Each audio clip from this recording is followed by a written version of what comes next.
Hubo poco humo en estas Navidades y por ahí la lectura de lo que habitualmente pasa no aplica precisamente para este año.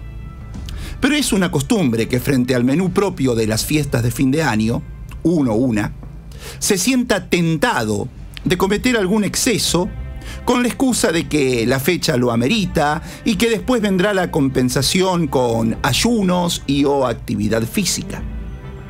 Es así que, aunque saciados, los carnívoros aceptamos comer un pedacito más, de cordero, chivito, asado y o pollo, según lo que se haya podido poner en la parrilla.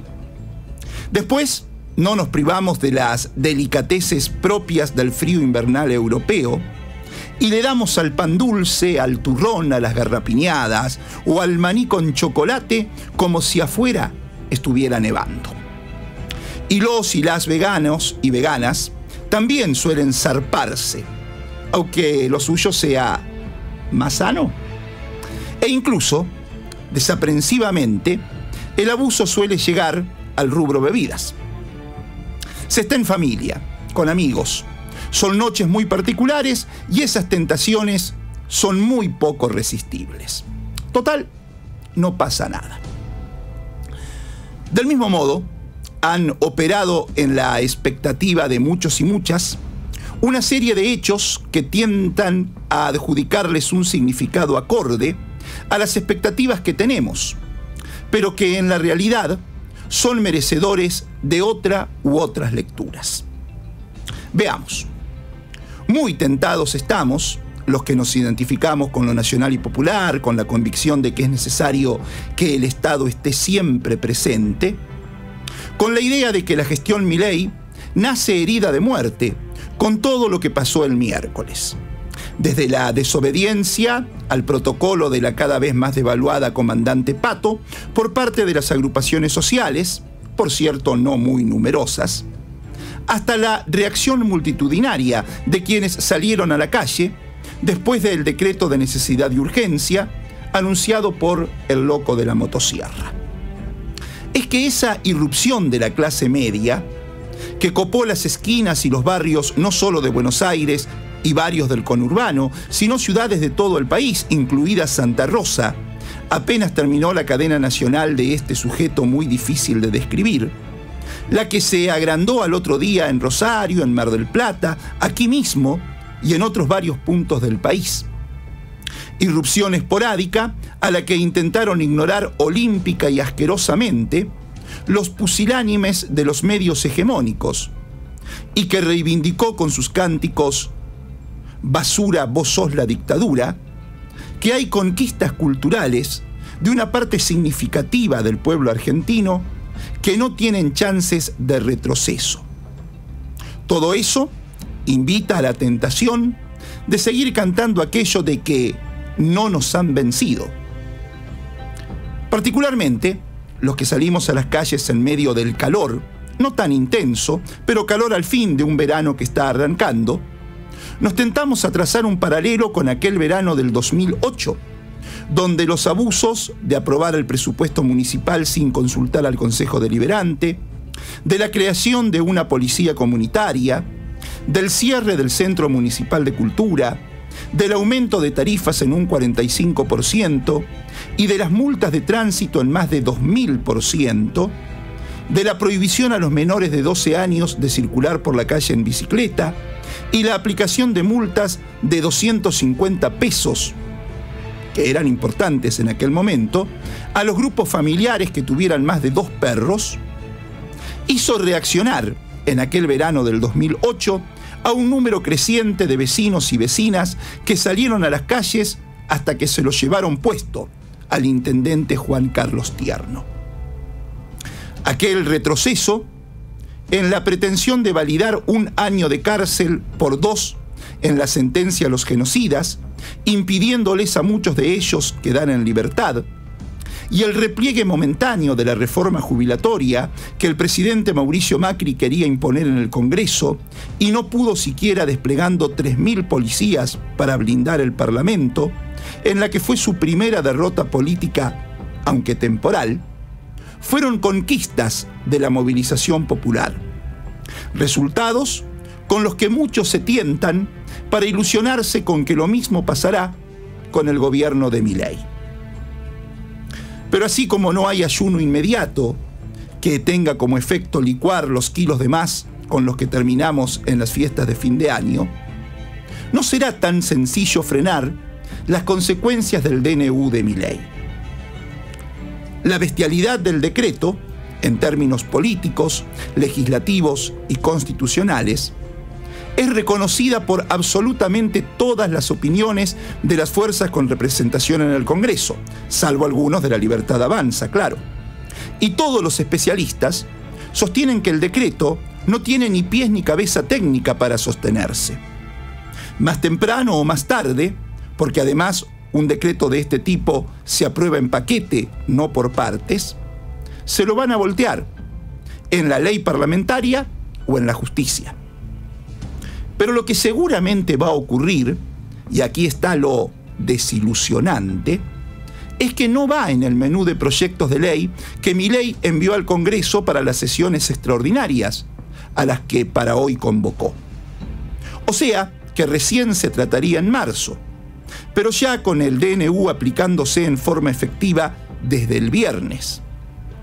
El país de marzo será otro, transformado en gran parte por lo que ese decreto establece. Además, no podemos dejar de observar que las fuerzas del centro, el peronismo de rasgos muy domesticables y el radicalismo, gobernadores comprensibles y exclusivamente preocupados por sus fondos de coparticipación y otros, están concentradas en discutir las formas del DNU. No están discutiendo el fondo. Discuten o indican que el problema es el formato jurídico, legislativamente autoritario de Milei, pero por lo demás aprueban o aprobarían lo que propone. Y desde lo judicial, que la primera cautelar, antes que la de la CGT, la haya presentado Claudio Lozano, desde una ignota asociación Observatorio de Derechos a la Ciudad, se constituye en un obstáculo importante para que la Corte Suprema de Justicia ordene que a esas cautelares las resuelva un fuero laboral. Porque aquella primera cautelar, la de Lozano, fue presentada en un fuero contencioso administrativo, que por ser el primer receptor de las muchas cautelares que se presentarán contra el decreto de Milei, será seguramente el foro de atracción que resolverá todas esas presentaciones. El DNU va a caer, pero por ahí nos tentamos demasiado rápido en creer que será pronto. Encima, Milei es máxima autoridad. No habrá un gobernador Oscar Jorge que, de acuerdo con Berna y Marín, mande a la Cámara de Diputados una iniciativa para que destituyan a un intendente, en aquel caso tierno.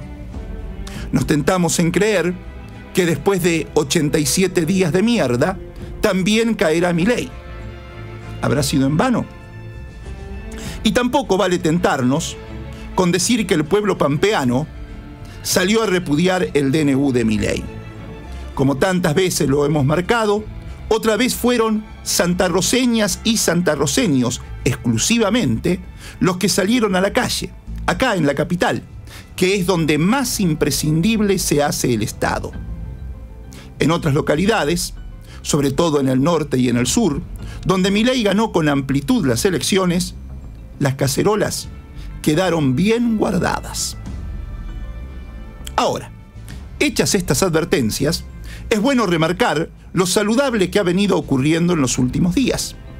En primer lugar, la reacción del gobernador Sergio Silioto, que fue el primero, antes que Kicillof, en rechazar el DNU de Milei, diciendo que la democracia vive uno de los momentos más duros y tristes de su historia, que el presidente y su equipo de gobierno han decidido subvertir la Constitución Nacional para imponer un régimen que tiene como principal objetivo concentrar aún más la riqueza en los poderosos y sin interesarle el avasallamiento de los derechos básicos y el empobrecimiento de la enorme mayoría del pueblo argentino, y que la defensa de los derechos populares no se negocia, el respeto a las reglas democráticas, menos aún.